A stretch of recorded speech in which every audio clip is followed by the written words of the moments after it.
5, 4, 3, 2, 1, let's go.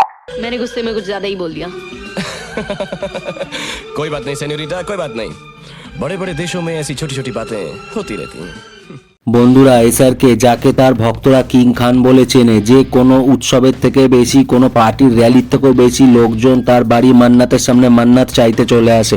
ছেলেদের পাত্তা না দেওয়া মেয়েরা প্রজন্মের পর প্রজন্মে এসআরকের জন্য নিজের জীবনও দিতে রাজি থাকে। দেবানন্দ, রাজেশ খান্না, অমিতাভ বচ্চন, দিলীপ কুমারের পরে এসআরকে নিজেকে লাস্ট বলিউডের হিরো মনে করে।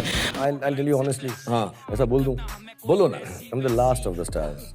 You're the last of the stars. আর সে বিশ্ব তারকা যে ভারতের প্রতিনিধিত্ব করে, তার ভক্তরা এটাই মনে করে।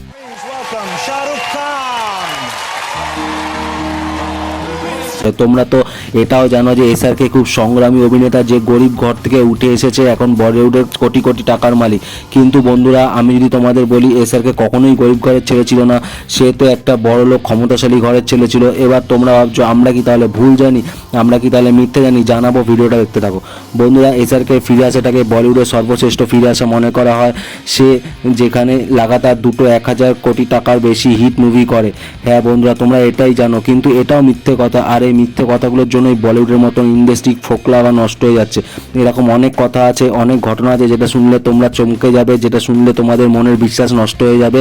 আর এই ভিডিওটা বানানোর কারণ এসআরকে সেই সাইডটা জানানোর, যে সাইডের সম্বন্ধে লোক কমই জানে বা খুবই কম লোক আলোচনা করে, বা কেউ হয়তো আলোচনাই করতে চায় না। বলেন কি? আজকে সেই এসআরকে পরিচয় তোমাদের সাথে করাবো, যে তার কর্মজীবনে নিজের ভালো ছবি বানানোর জন্য, পাবলিকের সহানুভূতির জন্য নিজের ব্যক্তিগত জীবনের সম্বন্ধে সবাইকে মিথ্যে কথা বলেছে। তার সাথে এটাও জানাবো কীভাবে এসআরকে মিডিয়ার সামনে নিজের বিশ্বস্ত হাজব্যান্ড বলে নিজের ওয়াইফ গৌরীকে ঠকাচ্ছে। তার সঙ্গে কাজ করা অভিনেত্রীদের সৃজনশীল আচরণ করে তাদেরও অস্বস্তিতে ফেলে দেয়। মিডিয়ার সামনে অসভ্য আচরণ করা ছাড়া মিডিয়ার সঙ্গে মারপিট করার অভিযোগও আছে তার সম্বন্ধে। আর এই প্রত্যেকটার কথা প্রমাণ আছে, তাই বলছি। আর এটা আমি জানি যে এই ভিডিওটায় ঝুঁকি আছে, কিন্তু আমি কাউকে ভয় করে চলি না। বন্ধুরা, তোমরা যদি সত্যি জানতে চাও তাহলে এই ভিডিওটা পুরোটা দেখো, তারপর কমেন্ট করো। হ্যালো বন্ধুরা, কেমন আছো সবাই? আশা করি সবাই ভালো আছো। আমি জানি তোমরা সবাই ভালো আছো, কারণ আমার বন্ধুরা কখনো খারাপই থাকতে পারে না।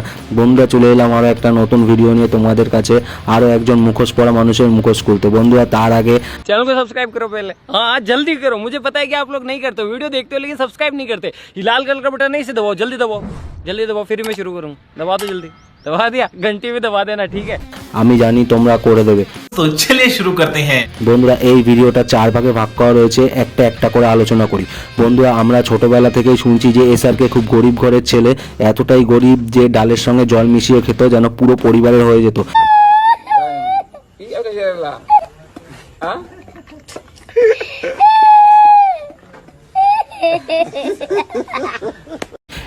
এটাই বলা হয় যে এসআরকে যখন মুম্বাইতে আসে তখন তার কাছে খাবার টাকা ছিল না, তার জন্য শোয়ার ঘর ছিল না। তোমরা যদি নোটিস করো তাহলে দেখবে এইসব খবরের কাগজ বা অনলাইনে প্রচার করা হয়। এমনকি এসআরকে নিজেও তার সংঘর্ষের গল্প, তার পরিবার কতটা গরিব ছিল, সে সবসময় মিডিয়ার সামনে বলতে থাকে। এর জন্যই যেন মানুষজন তার থেকে অনুপ্রেরণা পায়। আর এটা সত্যি যে লাখ লাখ মানুষ তার এই গল্পে অনুপ্রেরণা পায়। এটা তো সত্যি যে এসআরকে নিজের থেকে তৈরি হওয়া তারকা, যাকে আমরা বলি সেলফ মেড স্টার। কিন্তু আমি যদি তোমাদের বলি তার সংঘর্ষের গল্প, তার পরিবারের গরিব হওয়ার গল্প পুরোটাই মিথ্যে। কত হিম্মত একবার দেখি, সুটিয়ে লাল করে দেবো, নোংরামি বার করে দেবো। যাদের মনে হয় এসআরকে গরিব ঘরের ছেলে, তাদের বলে দিই তার দাদু ছিলেন ইফতিকার আহমেদ, যে লন্ডন থেকে পড়াশোনা করে এসেছিলেন, আর সে ইন্ডিয়ার টপ ইঞ্জিনিয়ারদের মধ্যে একজন ছিলেন। আর তার বাবা ছিলেন মীর মোহাম্মদ খান, তিনিও সাধারণ মানুষ ছিলেন না। তিনি 1957 সালে গোরগাঁও থেকে লোকসভা ইলেকশনে ইন্ডিপেন্ডেন্ট ক্যান্ডিডেটের হয়ে ভোটে দাঁড়িয়েছিলেন, আর তিনি একজন মুক্তিযোদ্ধা ছিলেন। আর তার মার নাম লাতিফ ফাতেমা খান। তিনি সেই সময় একজন সাধারণ ঘরের সাধারণ মেয়ে ছিলেন না, তিনি সেই সময় একজন বিখ্যাত মুসলিম মহিলা ছিলেন। তিনি হায়দ্রাবাদে থাকতেন, আর তিনি তার পড়াশোনা ইংল্যান্ডের অক্সফোর্ড বিশ্ববিদ্যালয় থেকে করেছেন। আর তিনি একজন ম্যাজিস্ট্রেট ছিলেন, তিনি একজন সামাজিক কর্মীও ছিলেন। তার সমাজে অনেক বড় নাম ছিল। তার থেকেও চমকানোর মতন খবর, সে সেই সময় প্রধানমন্ত্রী লেট ইন্দিরা গান্ধীর সাথেও অনেক কাছের সম্পর্কে ছিলেন। হ্যাঁ বন্ধুরা, এসআরকের ফ্যামিলি অনেক প্রভাবশালী ছিল। তাদের হাত রাজনীতি থেকে শুরু করে বলিউডের স্টার দিলীপ কুমারের সাথে পর্যন্ত ছিল। এবার তোমরা বলো বন্ধুরা, এরকম ঘরের থেকে আসা একটা ছেলে কি করে সুবিধা বঞ্চিত হতে পারে? सुना क्या? ये भी मेरी गलती है। नहीं भाई मेरी गलती है। नहीं मेरी गलती है। नहीं बाबा नहीं मेरी गलती है यार। এসআরকে কোনো নর্মাল স্কুলে পড়াশোনা করেনি, সে দিল্লির সবথেকে বড় স্কুল সেন্ট কলাম্বাসে পড়াশোনা করতো, যেখানে কোনো মিডিল ক্লাস ঘরের ছেলেমেয়ে বা কোনো গরিব ঘরের ছেলেমেয়ে পড়াশোনা করতে পারতো না। রাজীব গান্ধীর মতন বড় মানুষ সেই স্কুলে পড়াশোনা করেছিলেন। এই স্কুলে বড় বড় বিজনেসম্যান, বড় বড় রাজনীতিবিদদের ছেলেমেয়েরা পড়াশোনা করতো। আমার এই কথাগুলো শুনে তোমরা তো এটাই বুঝতে পেরেছো যে এসআরকে কোনো গরিব ঘরের ছেলে ছিল না, কারণ গরিব ঘর থেকে কেউ ইলেকশনে লড়তে পারতো না। কোনো গরিব ঘরের লোকের কাছে এত টাকা থাকতো না যে সে লন্ডন অক্সফোর্ড বিশ্ববিদ্যালয়ে পড়াশোনা করতে পারে। তার মানে এটাই যে এসআরকে গরিব হওয়ার ঘটনা পরিষ্কার মিথ্যে কথা। এটা শুধুই একটা গল্প ছিল পাবলিককে বোঝানোর জন্য যে এসআরকে কত গরিব ঘর থেকে এসে আজ কত সাফল্য পেয়েছে, আর মানুষও তার এই গল্প দয়ার চোখে দেখে গেছে। বন্ধুরা, এসআরকে তো নিজের জীবনের সংঘর্ষ নিয়েও আমাদের মিথ্যে কথা বলেছেই। তার আরও বড় মিথ্যে কথা হলো তার কামব্যাক করা মুভিগুলো হিট। জানি তোমাদের চোখ কপালে উঠে গেল, আমি বুঝিয়ে দিচ্ছি। তার মুভিগুলো ছিল সব কর্পোরেট বুকিং স্ক্যাম। যারা জানো না কর্পোরেট বুকিং কি, তাদের বলে দিই, কোনো সংস্থার দ্বারাই যদি আগের থেকেই কোনো জায়গা পুরোপুরি বুকিং করা হয় তাহলে সেটাকেই বলা হয় কর্পোরেট বুকিং। হয়তো তোমাদের আমার কথা বিশ্বাস হলো না, প্রমাণও দেখাচ্ছি, তারপর তোমরাই সিদ্ধান্ত নাও। পাঠান, জওয়ান, ডাঙ্কি এই তিনটে মুভি 2023-এর সব থেকে বড় হিট ছিল। এই তিনটে মুভি অনেক বড় টাকার ব্যবসা করেছিল, কিন্তু এই তিনটে মুভির ওপরেই কর্পোরেট বুকিংয়ের অভিযোগ আছে। পাঠান মুভিটি লাখ লাখ টাকার টিকিট এসআরকে টিম নিজেই বুকিং করে রেখেছিল। প্রথমে মানুষজন এটা বুঝতে পারেনি, কিন্তু পরে বুঝতে পেরেছে, আর এটা নিয়ে আন্দোলনও হয়েছিল কিছু জায়গায়। ইন্ডিয়ার অনেক বড় বড় সেলিব্রিটি কর্পোরেট বুকিং নিয়ে মিডিয়ার সামনে এসে খোলাখুলি কথা বলেছে। তার মধ্যে একজন বড় সেলিব্রিটি হলো সানি দেওয়াল। সানি দেওয়াল তার একটা ইন্টারভিউতে এটাই বলেছে, গাদার 2 মুভিটি হিট, কারণ সেটা অর্গানিক বুকিং ছিল। আর 2023-এ যত বড় বড় মুভি ছিল সেগুলো সব কর্পোরেট বুকিং ছিল।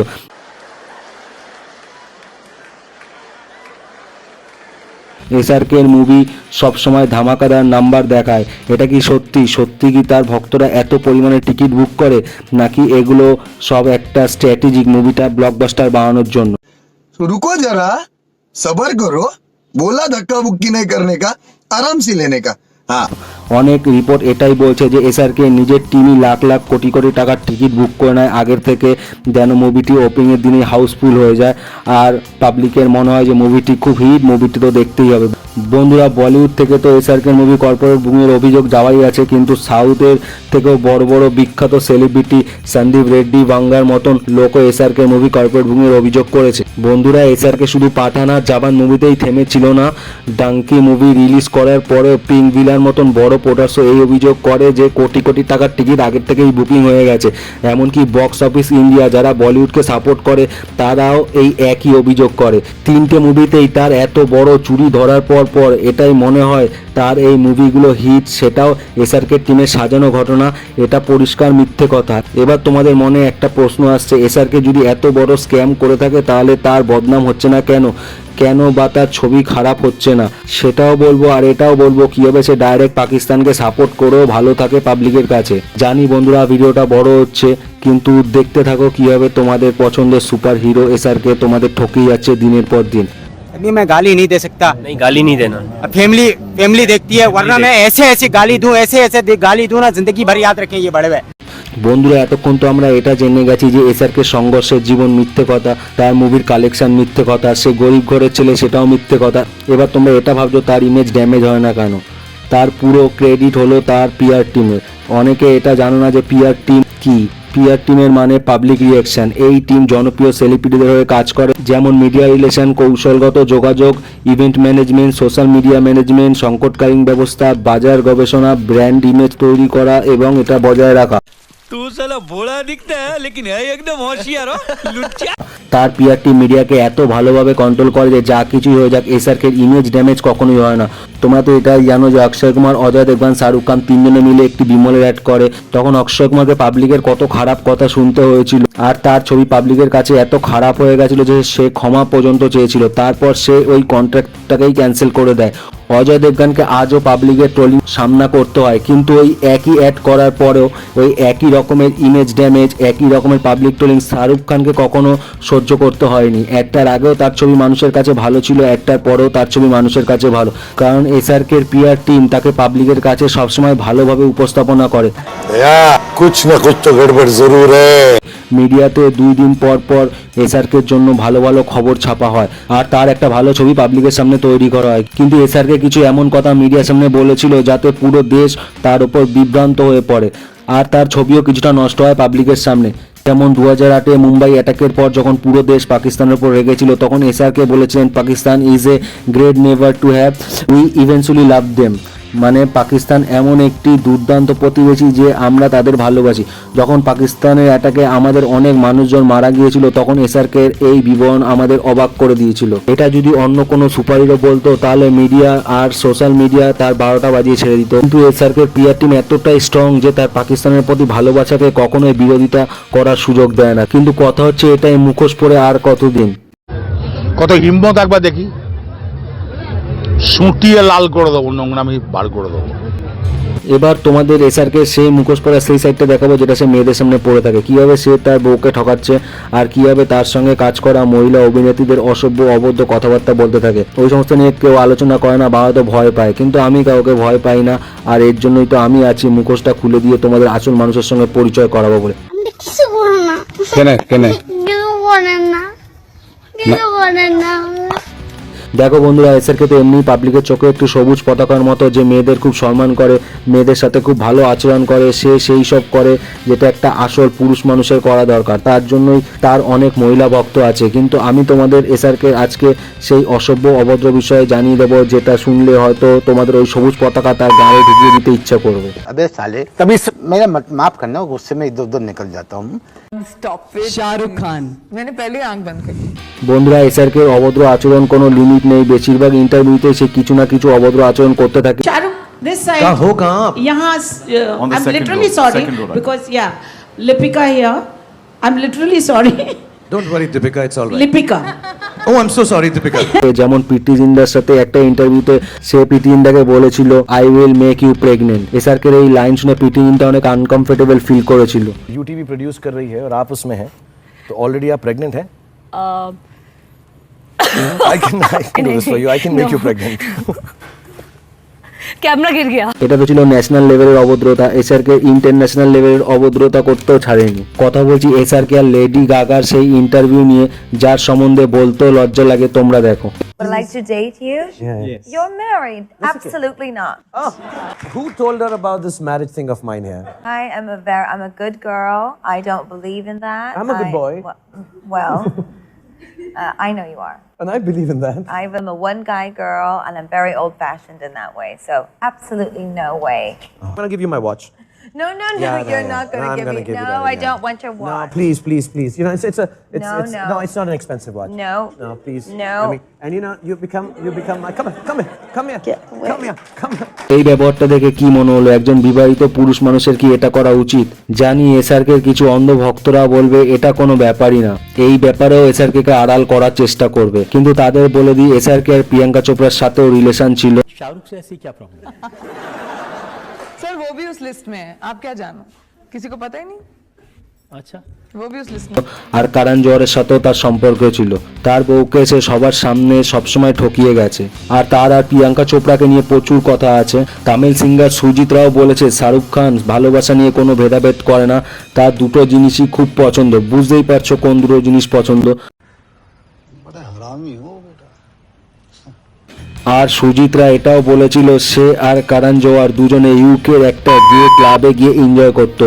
Did meet Karan Johar and Shahrukh Khan and அவங்க cross dress பண்ணி ஒரு ஈவினிங் ஒரு ஸ்ட்ரெச் ஒரு பார் இருக்கிற ஒரு ஸ்ட்ரெச்சஸ்ல அவங்க ஹேங் அவுட் பண்ணிருக்காங்க. அது கரண் ஜோஹர் அண்ட் ஷாருக் கான் அடிக்கடி பண்ற விஷயம். லைக் அவங்க ஊர் விட்டு ஊர் போய் அந்த மாதிரி கே ஏரியா இருக்குன்னா அங்க போய் அவங்க அந்த மாதிரி ட்ரெஸ் பண்ணி அதுக்குள்ள மர்ஜ் ஆகி அந்த நைட் என்ஜாய் பண்ணிட்டு வருவாங்க. The first person that made me feel that I was okay was Shah Rukh Khan. বন্ধুরা, একেই বলে বড় বড় মানুষজনের বড় বড় ব্যাপার। ঠকাচ্ছে পাবলিককে, বানাচ্ছে তাদের বোকা, ভরছে নিজের ব্যাংক ব্যালেন্স রুপি আর টাকা। তাদের সম্বন্ধে ছেপে যাচ্ছে ভালো ভালো কথা। তুমি ছুটছো তাদের পেছনে, পকেট করছো ফাঁকা। থ্যাংক ইউ বন্ধুরা এতক্ষণ ভিডিওটা দেখার জন্য। বন্ধুরা যারা ভিডিওটা দেখছো চ্যানেলটাকে একটু লাইক আর সাবস্ক্রাইব করে দাও। এইরকম অনেক বড় বড় সেলিব্রিটির মুখোশ আমি তোমাদের সামনে খুলে দেবো।